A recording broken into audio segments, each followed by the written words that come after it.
হ্যাঁ, কেমন লাগছে তোমার? ভালো এখানে আউটডোরে আসার পরে আমাদের সর্বোচ্চ বেটার যে সার্ভিসটা ছিল সেটা মালাই চা ছিল। আমরা যতটুকু এনজয় না করছি আমাদের বেবিরা তার চেয়ে বেশি এনজয় করছে, তারা ভালো এটা সাপোর্ট করছে। আমি বলবো যে আমাদের আশেপাশে বা দেশের যে যে লোকগুলো আছে তারা এসে এটা একবার হলেও টেস্ট করতে পারে। আমি এসেছিলাম, আমার ছোট ভাই হঠাৎ করে কল দিল যে ভাইয়া চলো আমি কালকে ঢাকা চলে যাব, তো একটু আড্ডাতে। তো প্লেসটা সম্বন্ধে আমি একটু ছিলাম, তো বললাম কোথায় যাওয়া যায়।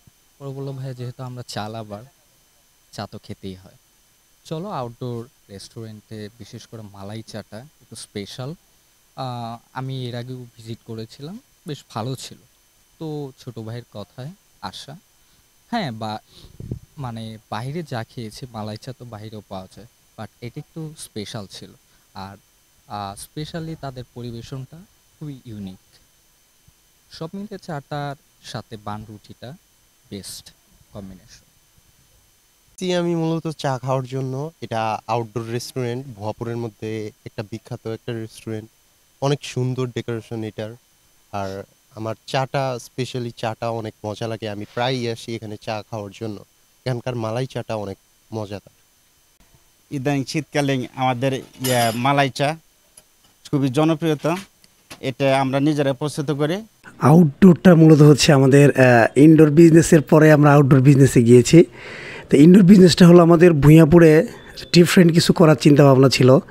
আমি এবং আমার বড় ভাই সহ সকলে চিন্তাভাবনা করছি যে আসলে ভূঁইয়াপুরকে কীভাবে রিপ্রেজেন্ট করা যায়, ভালো পর্যায়ে নিয়ে যাওয়া যায়। সেক্ষেত্রে আমরা এখানে একটা কাপড়ের শোরুম করি, যেটা আসলে উন্নত মানের কাপড়, ব্র্যান্ডের কাপড়গুলো অ্যাভেলেবেল পাওয়া যায়। তো এটা হচ্ছে আমাদের ইনডোর বিজনেস।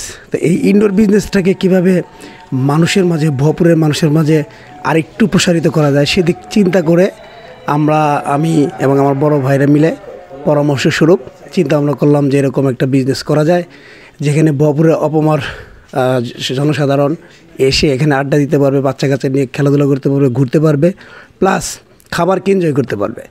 এই দিক চিন্তা ভাবনা করে আমরা আউটডোরটা প্রতিষ্ঠা করি। বিশেষ করে আমার বড় ভাই আতিকুর রহমান আতিক, পোল্যান্ড প্রবাসী, ওর হচ্ছে সার্বিক তত্ত্বাবধানে আমি সর্বোচ্চ চেষ্টা করেছি ওর মতো করে সব কিছু করার জন্য, আমার বড় ভাই। তো এখন আলহামদুলিল্লাহ ভুয়াপুরের মধ্যে আউটডোর মানুষের মনে জায়গা করে নিয়েছে। খুব এখানে যেরকম খাবারের মান, তারপর হচ্ছে ঘোরাফেরা করার জন্য বাচ্চাদেরকে নিয়ে উইকেন্ডেতে মানুষজন আসে, এনজয় করে আর কি।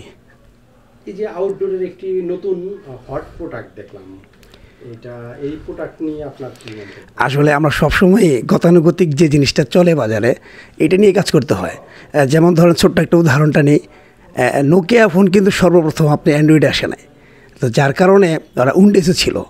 এখন কিন্তু নোকিয়া ফোন ওই রকমভাবে চলতেছে না। আরেকটা সময় কিন্তু নোকিয়া ফোনের মার্কেট ছিল। এর মূল কারণ হচ্ছে গতানুগতিক যেটা চলে, মানুষ যেটাকে গ্রহণ করে সেটাকে দিতে হয়। এখন আসলে ভাইরাল আইটেম হচ্ছে পোড়া রুটি এবং মালাই চা। এখন এইটা যখন মানুষ আসলে সব জায়গায় যেয়ে খেয়ে অভ্যস্ত এবং আমাদের মতো এনভায়রনমেন্টে যখন এটা খেতে পারবে এবং অল্প টাকায়, সেই ক্ষেত্রে আমার মনে হচ্ছে না এটা একটা পজিটিভ সাইড, এবং মানুষ অল্প টাকায় ভালো কিছু পাবে এবং ট্রেন্ডের সাথেও থাকলো আর কি।